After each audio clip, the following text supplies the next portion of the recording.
Oh, Iron Eagles 3. This was a movie, and not an ILM movie, it was a Carolco movie. They had assembled an incredible collection of vintage aircraft to be used on this movie.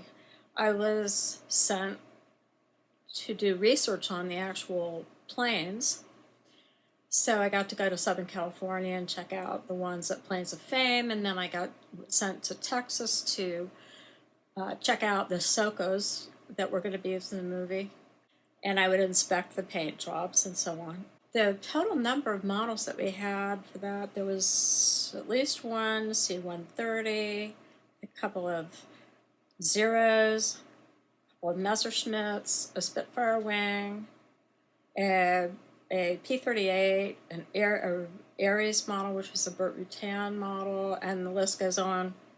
Anyway, I was hired by one of my colleagues, Krzanowski, who normally worked at ILM, and his friend Bob Wilcox. So I went with them. Well, I worked in San Rafael on painting as much of the models ahead of time as possible. Oh, also F5s. We had F5s, which didn't wind up getting used in the movie after all. But we brought all the models to Nogales, Arizona, to Tucson, and then to Nogales.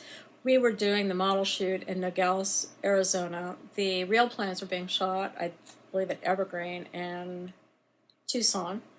They were kind of doing a fudge of some T6s to make them look like Zeros, and some fudges on some Mustangs to make them look like Messerschmitts.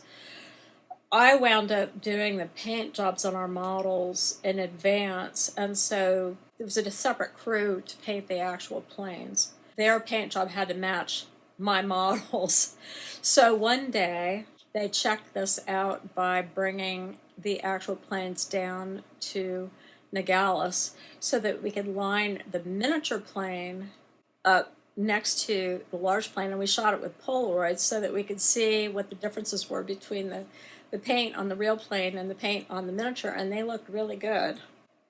I suppose real aficionados might know the difference in the movie. Some people wouldn't notice, but we had to make the models to match those for all the trick shots. We went on location in Nogales, Arizona, just to do the model shoot. The runway there was the right scale for us to be somewhat convincing. I had made friends with Charlie Hillard, who is the aerial coordinator on Iron Eagles 3. Charlie Hillard was going to be doing some training in the Socos. I guess he was going to be flying them in the movie. And so he picked me up in Dallas in his Grumman Widgeon and flew me across to a different location where the Socos were. And he knew he had a convert in the cockpit with him. I was in 7th heaven flying in this Grumman Widgeon, which was so noisy. It was very noisy, but it was a gorgeous little plane. So while we were doing the shoot in Nogales, he also tried to find time for me to be able to fly in some of the other planes, although that didn't actually work out so well. I was so busy painting models that I didn't have any time to take those rides. They brought all the planes down from Tucson, all the planes for which they had these model dupes. They brought them down to Nogales in formation, which was really incredible. It was just this little airport. And here comes, it was not only I think the P-38 was at the head, but not only was it the vintage aircraft that were going to be used in the movie, but I think there was a Hellcat as well that came down with them for no particular reason, probably except for fun. Piloting these planes were some of the best pilots in the industry.